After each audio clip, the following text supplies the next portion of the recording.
അപ്പം നമ്മുടെ വിശ്വാസം പരീക്ഷിക്കപ്പെടുമ്പോഴാണ് അത് വളരുന്നതും അത് പക്വതയാർക്കുന്നതും യഥാർത്ഥമായ ക്രിസ്തീയ വിശ്വാസമായി മാറുന്നത്. പക്ഷേ പരീക്ഷണം കർത്താവിൻ്റെ സമയത്ത്, കർത്താവ് ഓരോ സമയത്തും നമ്മളിങ്ങനെ പരീക്ഷിക്കും. പലപ്പോഴും അത് വളരെ പെട്ടെന്ന് ഒരു സഡൻ, ഒട്ടും പ്രതീക്ഷിക്കാത്ത രീതിയിലായിരിക്കും.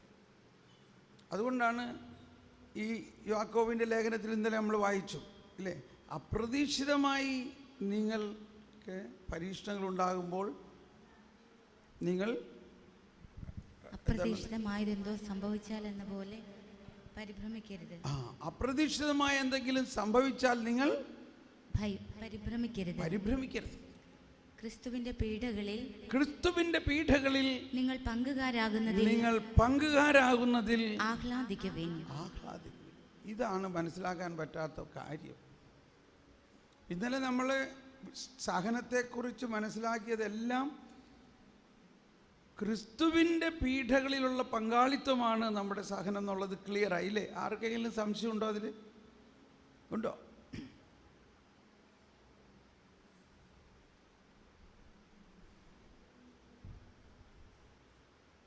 ക്രിസ്തുവിൻ്റെ പീഡനകളിൽ, വേദനകളിലുള്ള പങ്കാളിത്തം. പക്ഷെ ഇത് വരുന്നത് ക്രിസ്തു വേദനിച്ച മാതിരി ഒന്നും ആവില്ല. നമ്മളുടെ തൊട്ട് സ്നേഹിതരും സുഹൃത്തുക്കളും നമ്മുടെ പലതരത്തിലുള്ള എതിരാളികളിൽ നിന്നും ആകാം. അതാണ് ഇന്നലെ അത് പാടാൻ പറ്റിയില്ല. ഏഷ്യ 55 ഇന്ന് ജെയിൻ അതൊന്ന് പാടുമ്പോഴാണ് രസം. ഏഷ്യ 55 12 13 സങ്കീർത്തനം 55 12 13 സങ്കീർത്തനം 55 12 13 ഈ സഹനത്തിൻ്റെ വളർച്ചയ്ക്ക് നമുക്ക് ആവശ്യമായിട്ടുള്ള ഒരു കാര്യമാണ്. അതെങ്ങനെയെങ്കിലും വന്നിട്ടില്ലെങ്കിൽ വേഗം തരാൻ പറഞ്ഞെന്ന് പ്രാർത്ഥിച്ചോ. എന്താ പറയണേ? ശത്രുവല്ല എന്നെ നിന്ദിക്കുന്നത് ആയിരുന്നെങ്കിൽ ഞാൻ സഹിക്കുമായിരുന്നു. എതിരാളിയല്ല എന്നോട് ധിക്കാരപൂർവം പെരുമാറുന്നത് ആയിരുന്നെങ്കിൽ ഞാൻ അവനിൽ നിന്ന് മറഞ്ഞിരിക്കുമായിരുന്നു. എന്നാൽ എൻ്റെ സഹചരനും ചെങ്ങാതിയും ഉറ്റ സ്നേഹിതനുമായിരുന്ന നീ തന്നെയാണതു ചെയ്തത്. നമ്മളുള്ളു തുറന്ന് സംസാരിക്കുമായിരുന്നു. നമ്മളൊന്നിച്ചു ദേവാലയത്തിൽ കൂട്ടായ്മ ആചരിക്കുമായിരുന്നു. കണ്ടോ? ഇത് സങ്കീർത്തനം യേശുവിന് എത്രായിരം വർഷങ്ങൾക്ക് മുമ്പ് നൽകിയിരിക്കുന്ന പ്രവചന ഗീതമാണ്. നമ്മൾ മനസ്സിലാക്കി ഇത് എഴുതിയത് തന്നെ ദാവീദ് ഇതുപോലെ വേദനിച്ചുകൊണ്ട് തൻ്റെ സ്വന്തം മക്കൾ തന്നെ കൊല്ലാൻ ഓടിക്കുന്ന അവസ്ഥയിലാണ്. സ്വന്തം മകൻ. അപ്പോൾ ഇത് എഴുതിയപ്പോൾ തന്നെ ആ സഹനത്തിൻ്റെ തൂലികയിലൂടെ അത് എഴുതിയത്. എഴുതുമ്പോൾ തന്നെ ദാവീദിൻ്റെ പുത്രൻ അതാരാ? യേശു. ഇത് അനുഭവിക്കാനുള്ളതും അതിലൂടെ ലോകം മുഴുവനും രക്ഷപ്പെടാനുള്ളതുമാണ്. അങ്ങനെയുള്ള ആ യേശു നോക്കിയിരിക്കുകയാണ്. തലേ ദിവസം ഈ വചനം പൂർത്തിയാകണത് എൻ്റെ ആ അവസ്ഥ. അപ്പോൾ പത്രോസ് പറഞ്ഞു, കർത്താവേ, ആരെല്ലാം നിന്നെ വിട്ടു പോയാലും ഞാൻ നിന്നെ വിട്ടു പോകില്ല. അപ്പോൾ കർത്താവ് പറയാണ്, പത്രോസേ, സാത്താൻ നിന്നെ ഗോതമ്പ് പാറ്റുന്ന പോലെ പാറ്റാൻ എന്നോട് അനുവാദം ചോദിച്ചിരിക്കുക. കണ്ടോ? സാത്താൻ കർത്താവിനോട് പ്രാർത്ഥിക്കണമെന്ന്.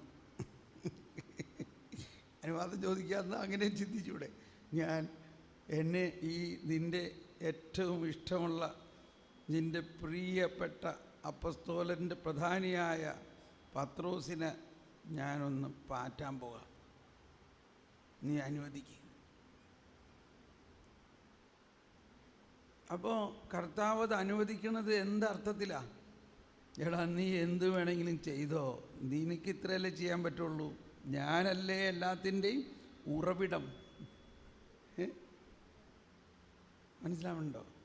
അപ്പോൾ സാത്താൻ, നമ്മൾ പല പ്രാവശ്യം മനസ്സിലാക്കി, സാത്താൻ മാലാഖമാരായിരുന്നപ്പോൾ ദൈവത്തിൻ്റെ സൃഷ്ടിയായിരുന്ന മാലാഖമാരിൽ നിന്നാണ് സാത്താൻ ഉണ്ടായത്.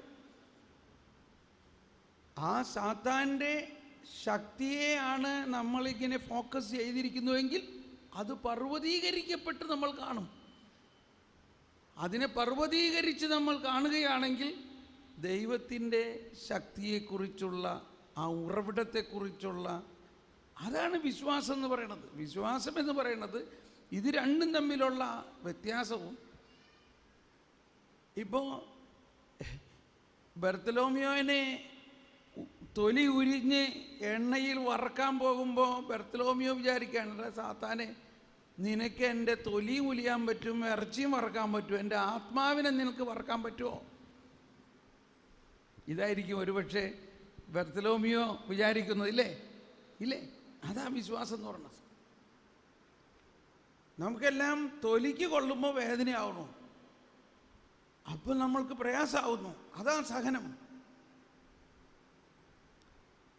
പത്രോസ് എന്നിട്ടും പറയണം, ഇല്ലില്ല, ഞാൻ നിന്നെ വിടില്ല. അപ്പോൾ വീണ്ടും പറഞ്ഞു, പത്രോസേ, നാളെ രാവിലെ കോഴി 2 പ്രാവശ്യം കൂവുന്നതിന് മുൻപ് നീ 3 പ്രാവശ്യം എന്നെ തിരസ്കരിച്ചിരിക്കും. എന്തിനാ ഈ നമ്പറൊക്കെ പറയേണ്ടതിൻ്റെ കാര്യം? അപ്പോൾ അത്രയ്ക്ക് ആക്യുറേറ്റായിട്ട് കർത്താവിന് മനസ്സിലാവുന്നതും ഇതുപോലെ യേശയ്യ. കാരണം യേശയ്യ 53, 54, 55 ഇതിൻ്റെ കുടുംബക്കാരാ, ഈ സഹനത്തിൻ്റെ. സങ്കീർത്തനം 55, 12 ആ വചനം യേശു വേദനയോടെ, അതായത് ഇവരെയൊക്കെ ഞാനിങ്ങനെ ചിന്തിക്കാറുണ്ട്, ഇവരുടെ കൂടെ നടക്കുമ്പോഴും എല്ലാം ഈശോ ഓർക്കുന്നത് എന്തായിരിക്കും? ജൂദാസാണ് എന്നെ ഒറ്റിക്കൊടുക്കാനിരിക്കുന്നവൻ, പത്രോസാണ് എന്നെ തിരസ്കരിക്കാനിരിക്കുന്നവൻ. ഇതേക്കുറിച്ച് ഈശോനെ അറിയാവുന്നത് കൊണ്ട് ഇത് ഓർക്കോ ഇല്ലയോ? ഇത് ഓർക്കുമ്പോഴെല്ലാം സങ്കീർത്തനവും യേശയ്യ 50, 51, 52, 53 എല്ലാം മനസ്സിൽ വരികയും ചെയ്യും. ഇനി അവരോ ഇതിന് വിട്ടുകൊടുക്കാതിരുന്നാൽ പ്രവചനം പൂർത്തിയാകില്ല. എന്തോരു സഹനമാണ് അത് യേശുവിൻ്റെ. ഞാൻ യേശുവിൻ്റെ ബാല്യകാല കഥകളെ ഇതേക്കുറിച്ച് കഥ എഴുതിക്കൊണ്ടിരിക്കുമ്പോൾ ഒരു സംഭവം ഇങ്ങനെ ഉണ്ടായി. ഇവർ ജെറുസലേമിലേക്ക് പാസ് ഓവർ ഫീസ്റ്റ് സെലിബ്രേറ്റ് ചെയ്യാൻ പോകുമ്പോൾ ഈശോൻ്റെ കൂടെയുള്ള കുറേ ബാലന്മാരെല്ലാവരും കൂടി ഔസേപ്പിതാവിനോട് ചോദിക്കാൻ, എന്തുന്നാ ഈ പാസ് ഓവർ ഫീസ്റ്റ് എന്ന് പറയണത്, എന്താ അതിൻ്റെ പ്രസക്തി? അപ്പോൾ ഞാനത് വിവരിക്കാൻ വേണ്ടിയാണ്. അപ്പോൾ ഇന്നത്തെ ആളുകൾക്കത് മനസ്സിലാവുമല്ലോ, കുട്ടികൾക്കായാലും. പാസ് ഓവർ ഫീസ്റ്റ് എന്താ പാസ് ഓവർ? അപ്പോൾ ഔസേപ്പിതാവും മാതാവും കൂടി ഇത് എക്സ്പ്ലെയിൻ ചെയ്യാണ്. ഇങ്ങനെ ഇത് ശരിക്കും ഞാൻ ഭയങ്കര പ്രാർത്ഥിച്ച് ഇങ്ങനെ ആത്മാവിൻ്റെ അഭിഷേകത്തിൽ ഇരിക്കണ നേരത്ത് ആണ് എഴുതണത്. ഇങ്ങനെ പ്രാർത്ഥിച്ചിരിക്കണ നേരത്ത് അപ്പോൾ ഔസേപ്പിതാവ് പറഞ്ഞു, ഇങ്ങനെ ഇസ്രായേൽ ജനത്തിനോട് അന്ന് ഈജിപ്തിൽ നിന്ന് പുറത്തു വരാൻ വേണ്ടി കർത്താവ് അരുളി ചെയ്തായിരുന്നു, നിങ്ങൾ ഇന്ന് വിമോചിക്കപ്പെടും, ഇന്ന് നിങ്ങളുടെ പാസ് ഓവർ ആയിരിക്കും. അതിനുവേണ്ടി 2 കാര്യം നിങ്ങൾ ചെയ്യണം.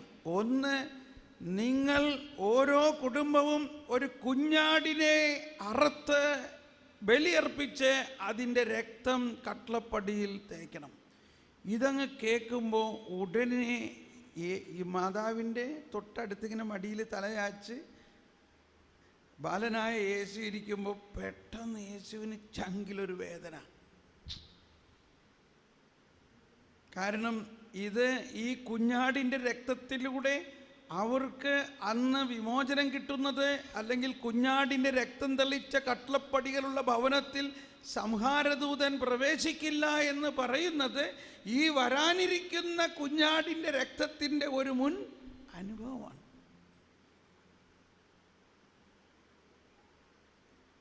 അപ്പോൾ യേശുവിനങ്ങ് ഭയങ്കര വേദന എടുക്കുകയാണ്. മാതാവ് യേശുവിനെ ഇങ്ങനെ കെട്ടിപ്പിടിക്കുകയാണ്. മാതാവിന് കാര്യം മനസ്സിലാവുന്നുണ്ട്, വേറെ ആർക്കൊന്നും മനസ്സിലാവുന്നില്ല. അപ്പോൾ യേശുവിൻ്റെ ജീവിതത്തിൽ ഉടനീളം ഈ സഹനത്തിൻ്റെ നിഴൽ ഉണ്ടായിരുന്നു. നിഴൽ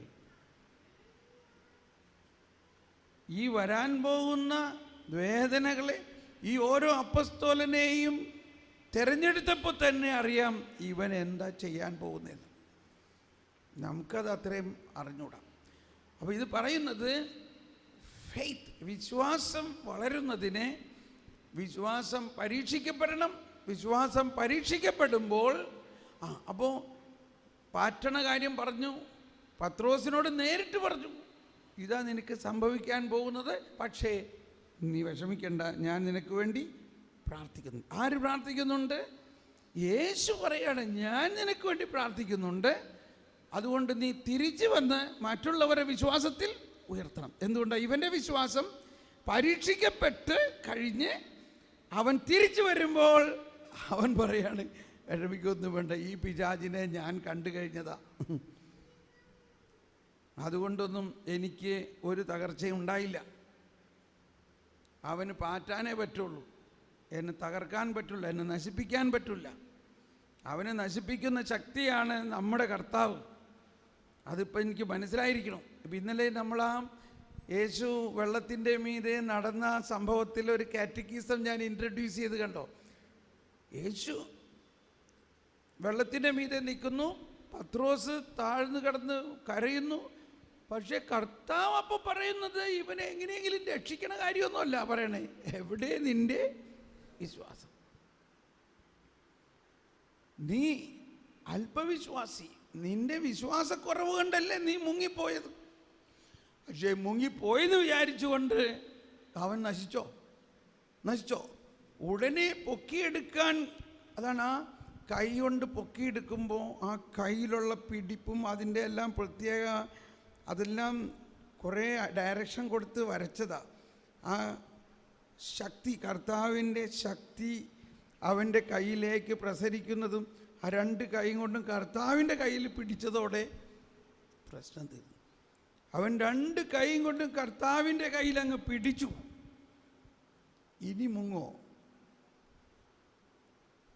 അപ്പോൾ ഇനി മുങ്ങിയാലും കർത്താവ് പോകും. അത് കഴിഞ്ഞിട്ട് അവർ തമ്മിലൊരു സംസാരം കണ്ടോ. പറഞ്ഞു, കർത്താവേ, ഞാനൊരു മുക്കുവനാണ്. ഇതല്ലേ നമ്മൾ പറയും, ഞാൻ ഒരറിവില്ലാത്ത ആൾ, ഞാനൊരു പാപിയും ബലഹീനനുമാണ്, ഞാനൊരു മുക്കുവനാണേ, ഞാൻ വെറുമൊരു മനുഷ്യനാണേ, അങ്ങോ ദൈവവും. കണ്ടോ, അവിടെ കർത്താവ് പറയാണ്, ഇത് അതിനകത്ത് ബൈബിളിലൊന്നും ഇല്ലാതെ, പക്ഷേ ബൈബിളിലുണ്ട്. എവിടെ? ഉൽപ്പത്തിയിൽ പറയാണ്, നീ അങ്ങനെ പറയരുത്. നിന്നെ ദൈവത്തോടൊപ്പം നടക്കാൻ വേണ്ടിയാണ് സൃഷ്ടിച്ചിരിക്കുന്നത്. നടന്ന് കണ്ടതാണല്ലോ ഇല്ലേ? നമ്മളെ ദൈവം സൃഷ്ടിച്ചത് തന്നെ എന്തുദ്ദേശത്തിലാണ്? ദൈവത്തോടൊപ്പം നടക്കാൻ, ദൈവത്തെ പോലെ, ദൈവത്തിൻ്റെ സാദൃശ്യത്തിലും ഛായയിലും. ആ ഡയലോഗ് എനിക്ക് കിട്ടിയപ്പോൾ ഭയങ്കര ഒരു ഉൾക്കാഴ്ച. ദൈവത്തോടൊപ്പം നടക്കാൻ വേണ്ടിയാണ്. അപ്പം എന്തിനാണ് പത്രോസ് ഞാൻ അങ്ങോട്ട് നടക്കട്ടെ? ഈശോന് പറയുന്നത്, എന്താ പത്രോസ് നീ നടക്കണം, നീ മുക്കുവൻ, നീ വള്ളത്തിലിരുന്നാൽ മതി, എൻ്റെ കൂടെ നടക്കാനായോ നീ എന്ന് ചോദിച്ചോ?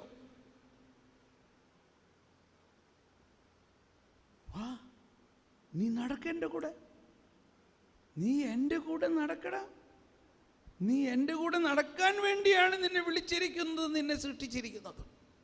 പക്ഷേ ഇതാ ഒരു വചനം വരുന്നു, 2 കൊരിന്ത്യർ 4:7 പറയാണ്, എന്നാൽ ഈ നിധി മൺപാത്രങ്ങളിലാണ് നൽകിയിരിക്കുന്നത്. വിശ്വാസം, ദൈവത്തിൻ്റെ അത്ഭുതകരമായ ശക്തി. ഒന്ന് വായിച്ചത്. പരമമായ ശക്തി പരമമായ ശക്തി ദൈവത്തിൻ്റെതാണ്, ദൈവത്തിൻ്റെതാണ്. ഞങ്ങളുടേതല്ല എന്ന് വെളിപ്പെടുത്തുന്നതിന് ഈ നിധി മൺപാത്രങ്ങളിലാണ് ഞങ്ങൾക്ക് ലഭിച്ചിട്ടുള്ളത്. Praise the Lord. ഒന്നുകൂടി എല്ലാവരും ശബ്ദം ഉയർത്തിയേറ്റ് പറഞ്ഞ്, എന്നാൽ 2 കൊരിന്ത്യർ 4:7 കേട്ടോ, വചനം കുറിച്ചിട്ടോ. എന്നാൽ കരമുയർത്തി, പരമമായ ശക്തി പരമമായ ശക്തി ദൈവത്തിൻ്റെതാണ്, ദൈവത്തിൻ്റെതാണ്, ഞങ്ങളുടേതല്ല എന്ന് ഞങ്ങളുടേതല്ല എന്ന് വെളിപ്പെടുത്തുന്നതിന് ഈ നിധി മൺപാത്രങ്ങളിലാണ് ഞങ്ങൾക്ക് ലഭിച്ചിട്ടുള്ളത്. പൗലോസ് എപ്പോഴും സ്വന്തം ഉദാഹരണം, ഞങ്ങൾ അപ്പസ്തോലനായ പൗലോസിന്റെ കാര്യം തന്നെ പറയാം. ഒന്ന്, ഈ ഉറവിടം നമ്മളിൽ തന്നെയുണ്ട്, ദൈവം നമ്മളിൽ തന്നെയുണ്ട്. എങ്കിലും അതുകൊണ്ട് അഹങ്കരിച്ചാൽ അതിലും പ്രശ്നമാവില്ലേ?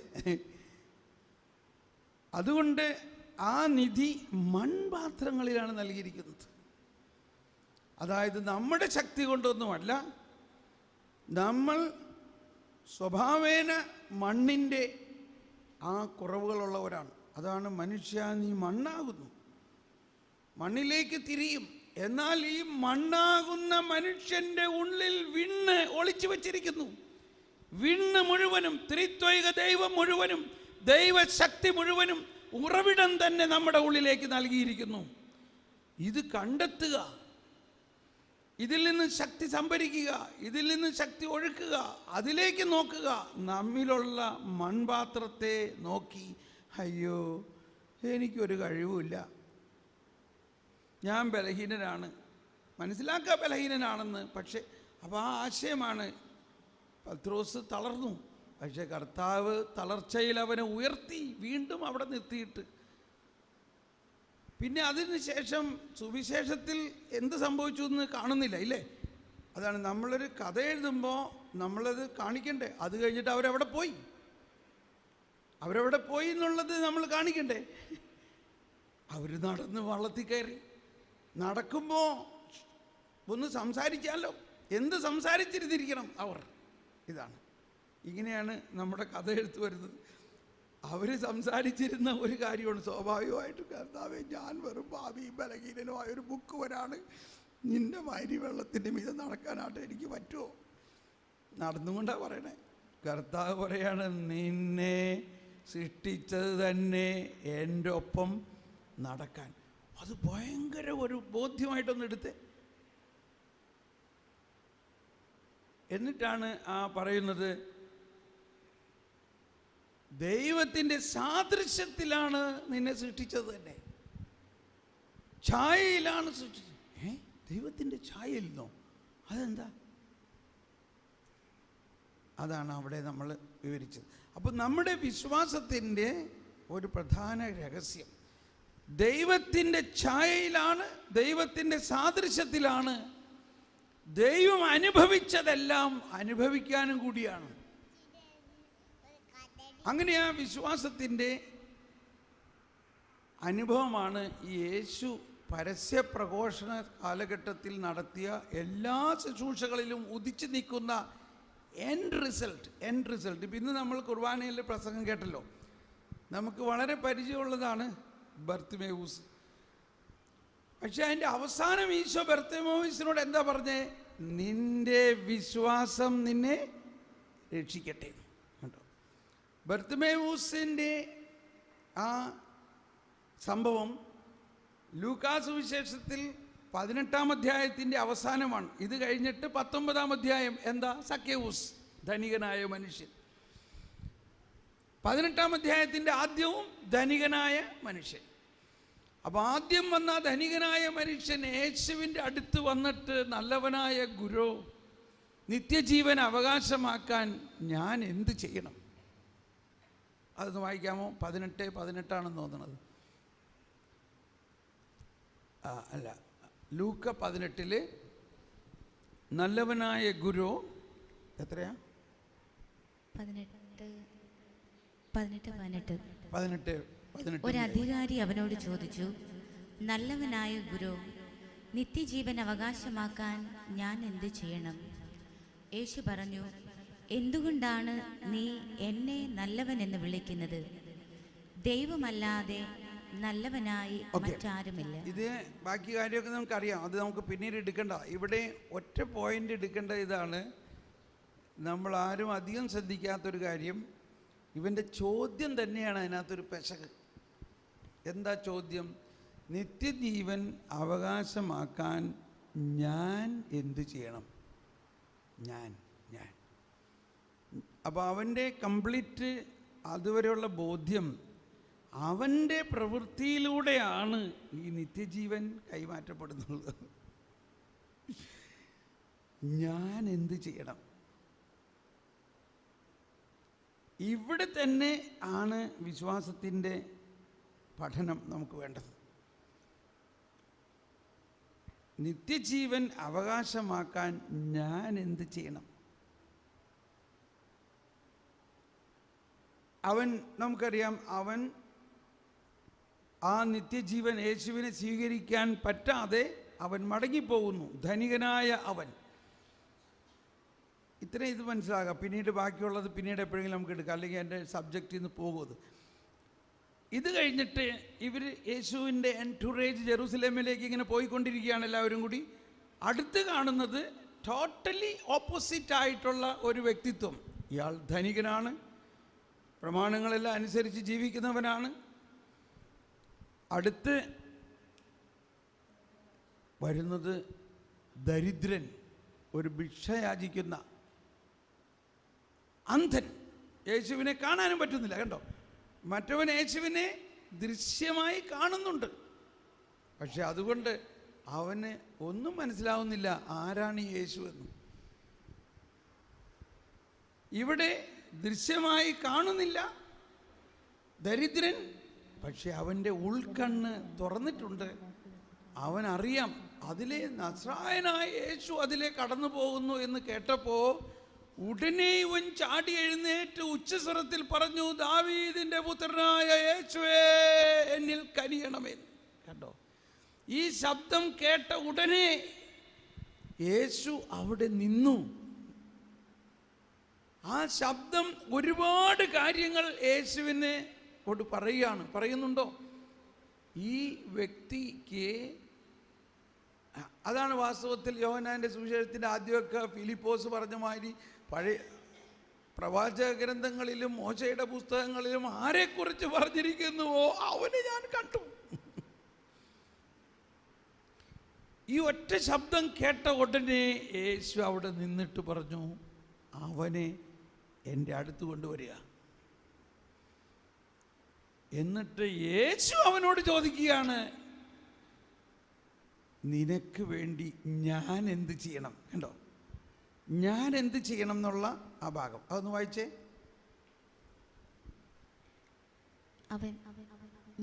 ഞാൻ നിനക്ക് വേണ്ടി എന്ത് ചെയ്യണമെന്നാണ് നീ ആഗ്രഹിക്കുന്നത്? ഞാൻ നിനക്ക് വേണ്ടി എന്ത് ചെയ്യണമെന്നാണ് നീ ആഗ്രഹിക്കുന്നത്. കേട്ടോ? ഞാൻ നിനക്ക് വേണ്ടി എന്ത് ചെയ്യണം? ഇപ്പൊ രണ്ട് സ്ഥലത്തും പറയുന്നത് ഞാൻ എന്ത് ചെയ്യണം എന്നുള്ളതാണ്, ഇല്ലേ? പക്ഷേ എന്താ അവിടുത്തെ വ്യത്യാസം? ഇവിടെ യേശു നമ്മളോട് ചോദിക്കുന്നു, ഞാൻ നിനക്ക് വേണ്ടി എന്ത് ചെയ്യണം? ധനികൻ വിചാരിക്കുന്നത് അവൻ എന്തെങ്കിലും ചെയ്താലേ നടക്കുള്ളൂ. പക്ഷേ കണ്ണുപൊട്ടനാണ്, ദരിദ്രനാണെങ്കിലും അവന് വിശ്വാസമുണ്ട്. അവൻ്റെ വിശ്വാസം എന്താണ്? ദൈവത്തിൻ്റെ പ്രവൃത്തിയിലൂടെയാണ് നിത്യജീവൻ, മനുഷ്യൻ്റെ പ്രവൃത്തിയിലൂടെ അല്ല.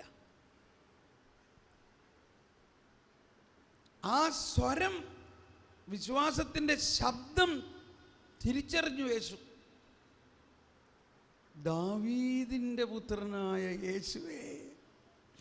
എങ്ങനെ അവനത് മനസ്സിലായി എന്നുള്ളത് ഇനി പഠിക്കേണ്ട കാര്യം. അത് നിനക്ക് എന്താ വേണ്ടേ? എനിക്ക് കാണണം. അപ്പം ഇതെല്ലാം ദൃശ്യമായ ഒരു അന്ധതയെക്കുറിച്ചാണ് ഇവിടെ പറയുന്നതെങ്കിലും അതാണ് ഈ ബൈബിളിൽ എല്ലാം രണ്ട് ചാനലായിട്ടാണ് പോകുന്നത്. എന്നാൽ അതിനെല്ലാത്തിനും ഒരു ഇന്നർ ചാനൽ വേറെയുണ്ട്. ഉദാഹരണത്തിന്,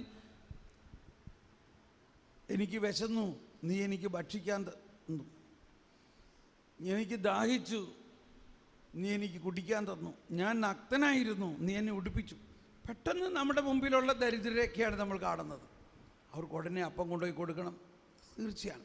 പക്ഷേ അതുപോലെ തന്നെ അതിനേക്കാൾ കൂടുതൽ ഇമ്പോർട്ടൻ്റ് ആയിട്ടുള്ള ഒന്നാണ് ആത്മീയമായ ഭക്ഷണം. ഇപ്പോൾ യേശുവിൻ്റെ കാലത്തും ഇതുപോലെ ദരിദ്രരുണ്ടായിരുന്നല്ലോ. എന്നിട്ട് യേശു ആർക്കെങ്കിലും കൊണ്ടുപോയിട്ട് അപ്പം കൊടുത്തതുണ്ട്. എന്നാലും ഈ പോയിൻ്റ് ഓഫ് വ്യൂവിൽ, പക്ഷേ ഇവിടെ ഈ ഫിസിക്കലായിട്ടുള്ള മെറ്റീരിയലായിട്ടുള്ള ഫുഡും ഭക്ഷണവും ഇതുമെല്ലാം കൊടുക്കണം, തീർച്ചയായിട്ടും. പക്ഷെ അതുകൊണ്ട് മാത്രം ആ ആത്മാവ് രക്ഷയിലേക്ക് വരില്ല. ഇപ്പോൾ പണ്ട് നമ്മളുടെ മിഷൻ സെൻറ്ററുകളിലൊക്കെ അമേരിക്കയിൽ നിന്ന് പാൽപ്പൊടിയും പാലും ഗോതമ്പും ഒക്കെ ഇഷ്ടംപോലെ കൊണ്ടുവന്ന് കൊടുത്തു. നല്ലതാണ്, അവരതൊക്കെ തിന്ന് ഭക്ഷിച്ച് അത് കഴിഞ്ഞ് അവർ പോയി. മദർ തെരേസയുടെ ചില സെൻറ്ററുകളിൽ മദർ പറഞ്ഞിട്ടുള്ളത്, ഇവിടെ ദരിദ്രർക്ക് ഇതൊക്കെ കൊടുക്കണം, പക്ഷെ അത് മാത്രമല്ല നമ്മൾ കൊടുക്കേണ്ടത്, അവർക്ക് യേശുവിനെ കൊടുക്കണം, അവർക്ക് യേശുവിനെയും കൊടുക്കണം.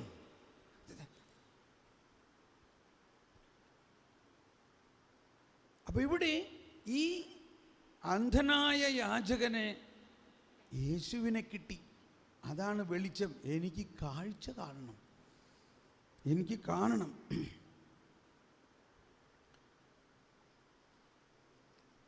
അപ്പോൾ ഈശോ പറയാണ്, നിന്റെ വിശ്വാസം നിന്നെ രക്ഷിച്ചിരിക്കുന്നു. കണ്ടോ? ഇനി നമ്മൾ പെട്ടെന്ന് ഓരോ സംഭവങ്ങൾ എടുത്ത് നോക്കാം. നമുക്കറിയാവുന്ന ചില സംഭവങ്ങൾ പടപടിയുന്നു. ഒന്ന്, ഇപ്പോൾ ശതാധിപൻ്റെ കാര്യം നമ്മൾ പറഞ്ഞു കഴിഞ്ഞു. വാസ്തവത്തിൽ ആഗമനകാലത്തെ ആദ്യത്തെ റീഡിങ് ഈ ശതാധിപൻ്റെ ഇതാണ്. അന്നാണ് ഞാൻ അതിനെക്കുറിച്ച് വിചിന്തനം ചെയ്തത്. ഈ ആഗമനകാലം, അതായത് നമ്മുടെ ക്രിസ്മസിന് മുമ്പുള്ള നൊയമ്പ് തുടങ്ങുന്നതിൻ്റെ ആദ്യത്തെ സുവിശേഷം ശതാധിപൻ്റെയാണ്. അപ്പോൾ അതിൽ നിന്ന് മനസ്സിലാകുന്നത് എന്താ? ശതാധിപൻ ഒരു വിജാതീയൻ. അവൻ ആർക്ക് വേണ്ടി പ്രാർത്ഥിക്കണമെന്ന് പറയുന്നതോ അവനും വിജാതീയൻ. എന്നിട്ട് ഇവിടെ കൂടി നിന്ന് ആൾക്കാർ പറയുകയാണ് അവൻ്റെ വീട്ടിൽ പോകരുത്. ഇതാണ് ലോകത്തിൻ്റെ കോൺടെസ്റ്റ്. എന്നാൽ അവനിൽ ദൈവം വിശ്വാസത്തിൻ്റെ ഒരു ജ്വലനം കണ്ടിരിക്കുന്നു. അതുകൊണ്ടല്ലേ അവൻ ഇത്രയും ദൂരം യേശുവിൻ്റെ അടുത്ത് വന്നത്. അതെവിടെ നിന്ന് അവൻ ആ വിശ്വാസം കിട്ടി? മാത്രമല്ല, അപ്പോൾ യഹൂദർ ഇവന് റെക്കമെൻഡ് ചെയ്തിട്ട് പറയണ എന്താ? ഇവൻ നമ്മളുടെ സമുദായത്തിന് വേണ്ടി ഒരു സിനഗോഗ് പണിത് തന്നിട്ടുണ്ടെന്ന്. ഒരു വിജാതീയൻ യഹൂദർക്ക് വേണ്ടി സിനഗോഗ് പണിത് കൊടുത്തിരിക്കുന്നു. എന്തായത്? അവൻ്റെ വിശ്വാസത്തിൻ്റെ ആ ആഴമൊന്ന് നോക്കി.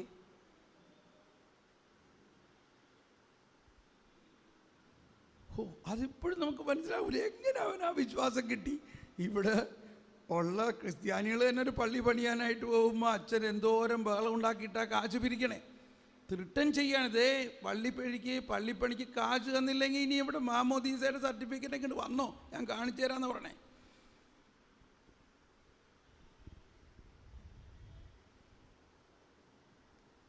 അങ്ങനെ പൈസ പിരിച്ചിട്ടാണ് നമ്മളൊക്കെ പള്ളി പണിയണേ. ഞാൻ കേട്ടതാ. എന്നാൽ ഇവിടെ ഒരാൾ പള്ളി പണിത് കൊടുത്തത് എന്താ? യഹൂദർക്ക് പള്ളി പണിയാൻ ഒരു വിജാതീയൻ അത് മുഴുവൻ അങ്ങ് പണിത് കൊടുത്തിരിക്കുകയാണ്.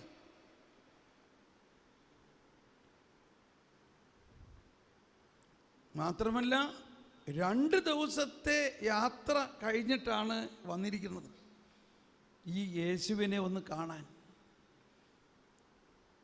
2 കൂട്ടർ. അപ്പോൾ ഒരു കൂട്ടർ പറയാണ് ഇവൻ നമ്മൾ അനുഗ്രഹിക്കണം, വേറൊരു കൂട്ടർ പറയാണ് അവൻ വിജാതീയനാണ്, അവൻ്റെ വീട്ടിൽ അങ്ങ് പോകരുത്.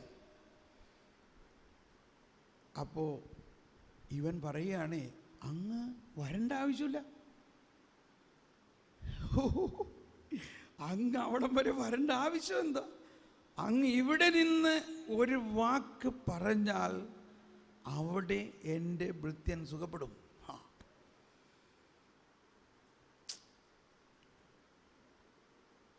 ഈ കൂട്ടത്തിൽ ഒറ്റ ആളും മാമോദീസ മുയറില്ല, പക്ഷേ വിശ്വാസമുണ്ട്.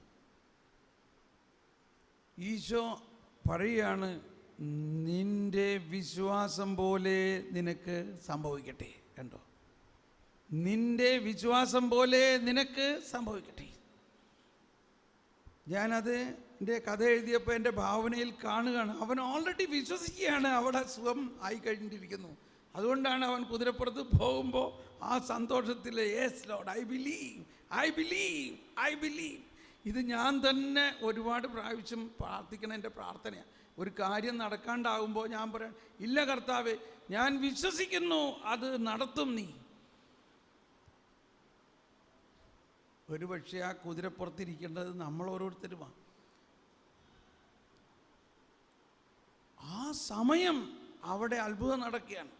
അപ്പോൾ ഇവിടെ നമ്മളിപ്പോൾ എടുക്കേണ്ട പോയിൻ്റ്, അവസാനം ആ സംഭവം ഈശോ അവസാനിപ്പിക്കുന്നത് എന്ത് പറഞ്ഞുകൊണ്ടാണ്? നിന്റെ വിശ്വാസം പോലെ സംഭവിക്കട്ടെ. ഇനി ഇങ്ങനെ കുറേ ഇൻസിഡൻസ് എടുത്തോ, എല്ലാ ഉപമകളുടെയും അല്ലെങ്കിൽ എല്ലാ സംഭവങ്ങളുടെയും അവസാനം ഈശോ പറയുന്നത് വിശ്വാസത്തെക്കുറിച്ചുള്ള ഒരു പ്രബോധനമായിട്ടാണ് അത് അവസാനിപ്പിക്കുന്നത്. ഇപ്പം ഒരു സ്ത്രീ, രക്തസ്രാവക്കാരിയായ സ്ത്രീ പുരുഷനെ തൊടുകാൻ സാധാരണഗതിയിൽ തന്നെ പരസ്യമായിട്ട് നമ്മൾ തന്നെ ആരെങ്കിലും ഇങ്ങനെ തൊടാറുണ്ടോ? എന്നാൽ യഹൂദ സ്ത്രീകൾ അങ്ങനെ പരസ്യമായിട്ട് ആരെയും അതേമാതിരി ഇങ്ങനെ തൊടാൻ പാടില്ല. രക്തസ്രാവം ശ്രദ്ധിച്ച് ആയതിൻ്റെ പേരിൽ ഒട്ടും തൊടാൻ പാടില്ല. അതുകൊണ്ട് അവൾ ഒരുപാട് വൈദ്യന്മാരുടെ അടുത്തെല്ലാം പോയിട്ടും ഇതിനൊരു കുറവുമില്ല. പക്ഷെ അവൾ വിശ്വസിച്ചു, യേശുവിനെ തൊട്ടാൽ സുഖമാകും.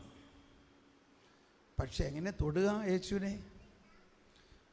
അവസാനം അവളുടെ വിശ്വാസത്തിനെ മറ്റൊരു ലെവലിലേക്ക് കൊണ്ടുവന്നിട്ട് പറയാണ്, ശരീരത്തിൽ തൊടാൻ അനുവാദമില്ലെങ്കിലും ആ വസ്ത്രത്തിലെങ്കിലും ഒന്ന് തൊട്ടാൽ സുഖമാകുമെന്ന് അവൾ വിശ്വസിച്ചു. എന്നിട്ട് ഈ യേശുവും കൂട്ടരും ഇങ്ങനെ പോണതിൻ്റെ ഇടയ്ക്ക് ഇവൾ പതുങ്ങി ജനക്കൂട്ടത്തിൻ്റെ ഇടയിൽ ആളുകളെ വെട്ടിച്ച് കയറി വന്നിട്ട് ഒന്ന് പതുക്കനെ തൊട്ടു. തൊട്ടയുടനെ ഇവൾ വിചാരിച്ചേക്കാൾ കൂടുതലായിട്ട് കർത്താവ് ഉടനെ അവിടെ നിന്നു. അപ്പം ഇവൾ വിളച്ചൊയ്യോ, ഞാൻ അതിന് ശരീരത്തിൽ തൊട്ടില്ലല്ലോ, വസ്ത്രത്തിലല്ലേ തൊട്ടുള്ളൂ. ഉടനെ കർത്താവ് അവിടെ നിന്നിട്ട് പറയുകയാണ്, ആരാണ് എന്നെ തൊട്ടത്?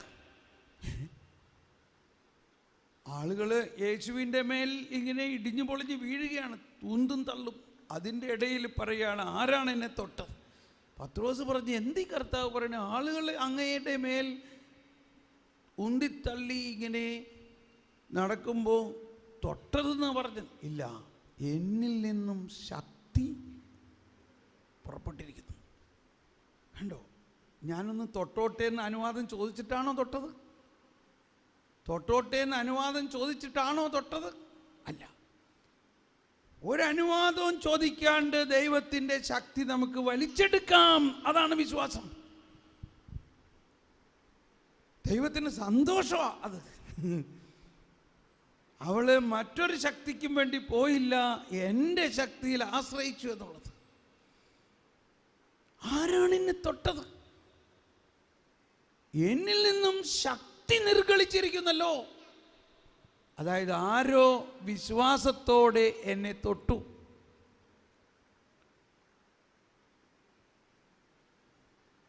നിശബ്ദതയാണ്, കാരണം ആരും ഒന്നും പറയുന്നില്ല. അതിൻ്റെ ഇടയിൽ വീണ്ടും ചോദിച്ചപ്പോൾ അവൾ എഴുന്നേറ്റ് വന്നുകൊണ്ട് പറഞ്ഞു, കർത്താവേ, ഞാനിങ്ങനെ രക്തസ്രാവ പീഡിതയാണ്, അങ്ങയുടെ വസ്ത്രത്തിലെങ്കിലും ഒന്ന് തൊട്ടാൽ ഞാൻ സൗഖ്യമാകുമെന്ന് ഞാൻ വിശ്വസിച്ചു. അതായത് അവിടെ സൗഖ്യത്തിൻ്റെ ഒന്നുമല്ല പോയിന്റ്, വിശ്വാസമാണ് പോയിന്റ്. ശക്തിയാണ്. അങ്ങയുടെ വസ്ത്രത്തിലൊന്ന് തൊട്ടാൽ അങ്ങയിൽ നിന്നും ശക്തി എന്നിലേക്ക് ഒഴുകുമെന്ന് ഞാൻ വിശ്വസിച്ചു. ഈശോ പറഞ്ഞു, സ്ത്രീയെ, നിന്റെ വിശ്വാസം നിന്നെ രക്ഷിച്ചിരിക്കുന്നു. സൗഖ്യത്തിൻ്റെ കാര്യമല്ലല്ലോ ഈശോ പറയുന്നത്, വിശ്വാസം നിന്നെ രക്ഷിച്ചിരിക്കുന്നു. അവർ മാമോദിസ സ്വീകരിച്ചവരായിരുന്നോ? അല്ല. ക്രിസ്ത്യാനിയായിരുന്നോ? അല്ല. ഇനി മറ്റൊരു സ്ഥലത്ത് ഇതിനേക്കാൾ വേറൊരു സൂപ്പർ പെണ്ണുണ്ട്. എന്താ അവളുടെ പേര്? ഞാൻ നായക്കാരി എന്നാ പറയാൻ പോവാ.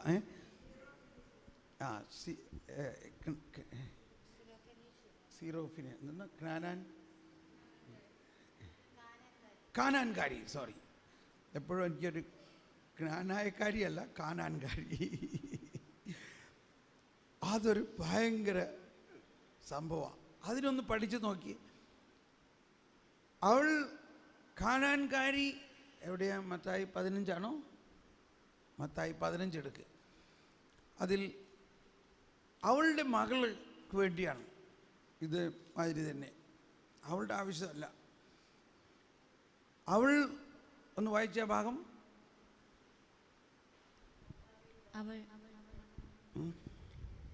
അപ്പോൾ ആ പ്രദേശത്ത് നിന്ന് ഒരു കാനാൻകാരി വന്ന് കരഞ്ഞപേക്ഷിച്ചു. മത്തായി 15 എത്ര മുതലാ? 22. 15:22 മുതൽ. മത്തായി 15:22 മുതൽ. കർത്താവേ, ദാവീദിന്റെ പുത്ര, എന്നിൽ കനിയണമേ. കണ്ടോ, അവിടെ അവൾ മനസ്സിലാക്കിയിരിക്കുന്നു ആളെ. ദാവീദിന്റെ പുത്ര, എന്നിൽ കനിയണമേ. എൻ്റെ മകളെ പിശാച് ക്രൂരമായി ബാധിച്ചിരിക്കുന്നു. എൻ്റെ മകളെ പിശാച് ക്രൂരമായി ബാധിച്ചിരിക്കുന്നു. എന്നാൽ അവൻ ഒരു വാക്കുപോലും ഉത്തരം പറഞ്ഞില്ല. കണ്ടോ, കർത്താവ് അവളെ ഒന്നും, അവളുടെ പ്രാർത്ഥന കേൾക്കുന്നില്ല. ഫസ്റ്റ് ഇൻസ്റ്റൻസ് പ്രാർത്ഥന കേൾക്കുന്നില്ലെങ്കിലും അവൾ നിരാശപ്പെട്ടു പോകുന്നില്ല, അവൾ ഭഗ്നാശയാകുന്നില്ല.